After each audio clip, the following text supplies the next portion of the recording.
Hello student, good morning to all of you. आज जो है बेटा आपका 8th क्लास में स्वागत है। आज यानी कि 27 अक्टूबर 2020 को तो आपको जैसे मालूम है आपने फर्स्ट सेमेस्टर के एग्जाम कंप्लीट किए, ठीक उसके बाद जो है आपकी क्लासेस स्टार्ट होती हैं। तो आज सबसे पहले मैं आपको करवाना चाहूँगी बसंत में। क्या करवाएंगे आज हम बसंत में, जो कि आपकी टेक्स्ट बुक है।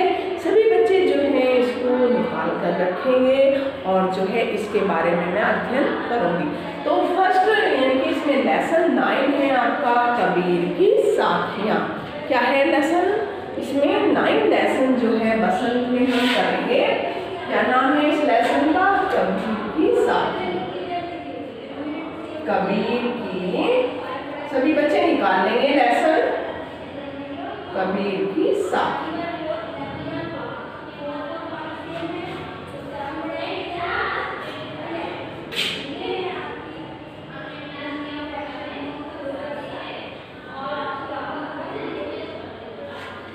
तो आज यानी कि लेसन 9 कबीर की साखी के बारे में अध्ययन करेंगे। तो ये लेसन निकाल के रखेंगे अपना। लेसन 9 बसंत में है आपका, कबीर की साखियाँ ये वाला। तो जो है आप जो है इसका अध्ययन करें। तो इसका अध्ययन करने से पहले ये लेसन में आपको रीडिंग दूंगी और जो है आप भी मेरे साथ साथ इसको लर्न भी करेंगे और साथ साथ इसको कंप्लीट भी करेंगे। तो सबसे पहले जो है बेटा इसके राइटर कौन है? कबीरदास जी हैं। मैं उसके बारे में थोड़े उसके जीवन के बारे में आपको बताना चाहूँगी। किसके बारे में? उसके जीवन के बारे में। कबीरदास जी जो है एक महान कवि थे। कौन थे? एक महान कवि थे। उन्होंने अपने बारे में न ज़्यादा कुछ कहकर, इसके बारे में लोग तो अपने बारे में बोलते हैं, मैं ये मैं वो, ये इस तरीके से, लेकिन कबीरदास जी ने जो है अपने बारे में ज़्यादा कुछ ना कहकर जो है भक्ति और भक्त के बीच में जो है उसके बारे में वर्णन किया है कि भक्त जो है कितनी भक्ति करता है और उसकी भक्ति जो है उसको क्या रूप देती है। तो उसके बारे में ही कबीरदास जी ने वर्णन किया है। और कबीरदास जी का जो है बेटा जन्म 1300 कौन सी ईस्वी में? 1300 जो है कबीरदास जी का जन्म कब हुआ? 1398 यानी कि 1398 ईस्वी में जो है कबीरदास जी का जन्म हुआ था। ज़्यादा तो इनके जन्म के बारे में जो है कहा नहीं गया है, लेकिन थोड़ा सा यही बताया गया है कि कबीरदास जी का जो है जन्म कब हुआ था, यानी कि 1398 ईस्वी में जो है हुआ था। कब हुआ था? यानी कि 1398 ईस्वी में जो है कबीरदास जी का जन्म हुआ था। और इन्होंने जो है भक्त और भक्ति के बीच में जो सामंजस्य बना रहा है तो उसके बारे में जो है इन्होंने खुलकर वर्णन किया है। तो अब जो है हम अध्ययन करेंगे साखियाँ का। कबीर की साखियाँ, इसको जो है आप निकाल के रखें और मैं जो है इसकी रीडिंग आपको दूंगी। सभी बच्चे बसंत लेसन 9 कबीरदास की साखियाँ ये निकालिएगा, मैं इसके जो है आपको अध्ययन कराऊंगी। ठीक है, तो बैठ के अभी करते हैं इसके अध्ययन। तो आप बच्चे निकालिएगा लेसन 9 कबीर की साखियाँ। तो इसमें जो है आपने निकाल ली होगी बुक लेसन 9 कबीर की साखियाँ। तो इसमें जैसे हम उसमें कॉपी में काम करते हैं, ठीक मैं उसी के बारे में सबसे पहले बताना चाहूँगी। सबसे पहले बेटा हम क्या लिखते हैं? संकेत। क्या लिखते हैं?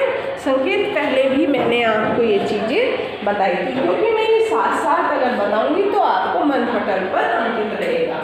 जब हम संकेत लिखते हैं तो हमें क्या है ये पता लग जाता है कि ये चैप्टर जो है कहाँ से कहाँ तक लिया गया है। तो संकेत में आप ये दोगे, ये मैं लिख नहीं हूँ, मैं हेडिंग आपको बता रही हूँ। पहला संकेत, दूसरा, तीसरा जो भी नंबर आए यानी कि ये दोहे हैं, यानी कि 2-2 लाइन के आपके दोहे हैं संकेत में ऐसे डालोगे। फिर यानी स्टार्टिंग में संकेत लिखिए और स्टार्टिंग में ही लिखेंगे आप प्रश्न। प्रश्न में क्या होता है, प्रस्तुत पद हमारी पाठ्य पुस्तक बसंत भाग 3 में संकलित कबीर की साखियां नामक पाठ से लिया गया है। इसके कवि कौन है, कबीरदास जी हैं। ये सभी को आता है प्रश्न लिखना। और थर्ड, अगर आप ना लिखना चाहोगे संदर्भ, संदर्भ में बेटा क्या आता है मैं आपको बताना चाहूंगी कि संदर्भ में जो है, जो हम दोहा पढ़ेंगे, 2 पंक्तियां पढ़ेंगे, उसमें जो है किसके बारे में वर्णन किया गया है, तो संदर्भ में ये आता है। कई बार क्या होता है, हम संदर्भ भी आपको एग्जाम में पूछ लेते हैं। और प्रश्न यानी कि स्टार्टिंग में संकेत, प्रश्न, संदर्भ मर्जी है लेकिन प्रश्न जरूर होगा, ठीक है। तो उसके बाद जो है प्रश्न हम एक बार लिखेंगे और संकेत जो है हम हर बार लिखते चले जाएंगे। तो ये अपनी कॉपी में स्टार्टिंग करेंगे ऐसे। लेसन 9 कबीर की साखियां। तो इसका क्या करेंगे आप, व्याख्या करेंगे, क्योंकि 2 पद जो है आपके, इनको क्लियरिटी देना आवश्यक है, ठीक है। तो इसके क्वेश्चन आंसर फाइंड नहीं करोगे, इसमें क्या करोगे हैं, इसमें जो है हम क्या करेंगे, इसमें करेंगे व्याख्या। तो जो है मैं आपको लेसन रीडिंग कराऊंगी। सभी बच्चों ने अपनी बुक निकाल ली होगी। क्या है, यानी कि कबीर की साखियां, ठीक है। तो इसमें जो है सबसे पहला बहुत अच्छा ही दोहा है कबीर का, जाति न पूछो साध की। जाति सभी जानते हैं, जो भिन्न भिन्न जाति से होते हैं। जाति न पूछो साध की, पूछ लीजिए ज्ञान। साध किसके अर्थ कहते हैं, यानी कि साधु सज्जन व्यक्ति को जो है साध कहते हैं। साध मीन्स सज्जन व्यक्ति, ठीक है। तो जाति न पूछो साधु, यानी कि सज्जन व्यक्ति की या साधु की जो है हमें जाति कभी भी जो है पूछनी नहीं चाहिए। पूछ लीजिए ज्ञान। प्रस्तुत दोहे में जो है बेटा क्या है कि हमारी, ये मैंने आपको प्रसंग जैसे बता दिया है, लेकिन व्याख्या कैसे करोगे कि कबीरदास जी कहते हैं, क्या कहते हैं कि साधु सज्जन की जाति, जो साधु संत लोग होते हैं, सज्जन व्यक्ति होते हैं, हमें उनकी जो है जाति कभी भी नहीं पूछनी चाहिए।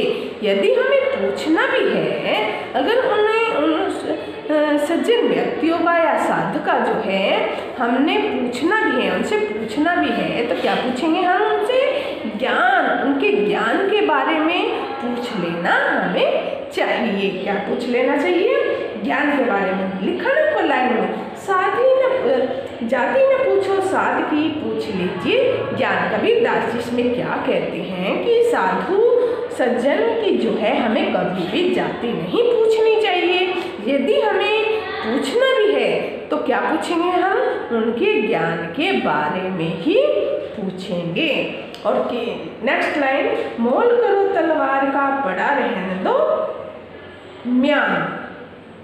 मोल करो तलवार का पड़ा रहने दो म्यान। तो यानी कि ज्ञान, तो मोल यानी कि इसमें जो है मोल करो तलवार का, मोल मीन्स मूल्य तय करो। जब हम मार्केट में जाते हैं तो भावबाजी करते हैं दुकानदार से, ये कितने का होगा तो आप इतने ले लो।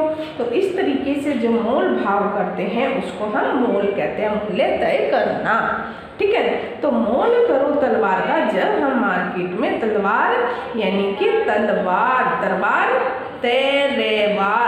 मीन्स तलवार, जब हम मार्केट में जाते हैं किसी विषय वस्तु का मोल करते हैं तो उसमें जो है क्या कहते हैं, पड़ा रहने दो म्यान, यानी कि किसी भी व्यक्ति से उसकी, मैं एक बार आपको फिर शुरू से बताना चाहती हूँ कि कबीरदास जी बेटा जो है किसी भी साधु सज्जन की जाति कभी नहीं पूछते हैं, कभी नहीं पूछनी चाहिए। कबीरदास जी हमें ये सीख देते हैं, यदि हमें किसी से पूछना है तो उसके ज्ञान के बारे में पूछ लेना चाहिए।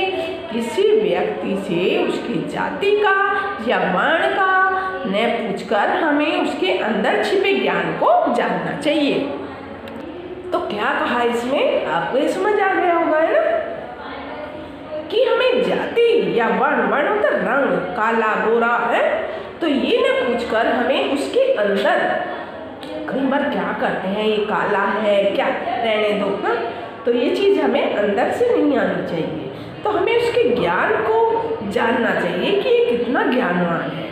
तो कबीरदास जी ऐसे कहते हैं कि जाति ने पूछो सादगी, पूछ लीजिए ज्ञान। ठीक है। सेकंड लाइन, मोल करो तलवार का, पर मोल यानी कि भावबाजी, जैसे मैंने आपको बताया था, मार्केट में जाते हैं तो हम किसी भी विषय वस्तु का भाव करने लगते हैं, तो उसका जो है हमें कभी जो है हमें तलवार का मोल भाव करना नहीं चाहिए। ज्ञान को यानी कि उसके ज्ञान को जो है वहीं पड़े रहने देना चाहिए, तलवार को मुख्य मानना चाहिए, न कि उसके म्यान को, म्यान जिसमें तलवार रखी जाती है, हमें इसकी सुंदरता को नहीं देखना चाहिए। किसकी सुंदरता को नहीं देखना चाहिए, म्यान की सुंदरता को जो है हमें नहीं देखना चाहिए। हमें जो है तलवार का ही मोल भाव करना चाहिए और उसके गुण को, किसके गुण को, तलवार के गुण को ही मुख्य मानना चाहिए कि इसकी तीखी धार है या नहीं है, हमें उस पर ही ध्यान देना चाहिए, ना कि उसकी म्यान पर, ये सुंदर नहीं है, ये कैसी है, तो हमें किस पर ध्यान देना चाहिए, यानी कि तलवार के गुण पर, हमें म्यान पर न ध्यान देकर उसके जो है किस पर ध्यान देना चाहिए, तलवार के जो है गुण पर हमें ध्यान देना चाहिए। तो ये क्या हुई, इस दोहे की व्याख्या आपको समझ आ गई होगी। तो इसमें अगर हम विशेष कहेंगे, भाषा कौन सी है बेटा इसमें, सहज सरल भाषा है। और अगर ज़्यादा आप करना चाहोगे कि जो है कबीरदास जी ने इसमें सदुकड़ी कहा है, यानी कि पंचमेल खिचड़ी, यानी कि भिन्न भिन्न प्रकार की भाषाओं का कबीरदास जी ने इसमें वर्णन किया है।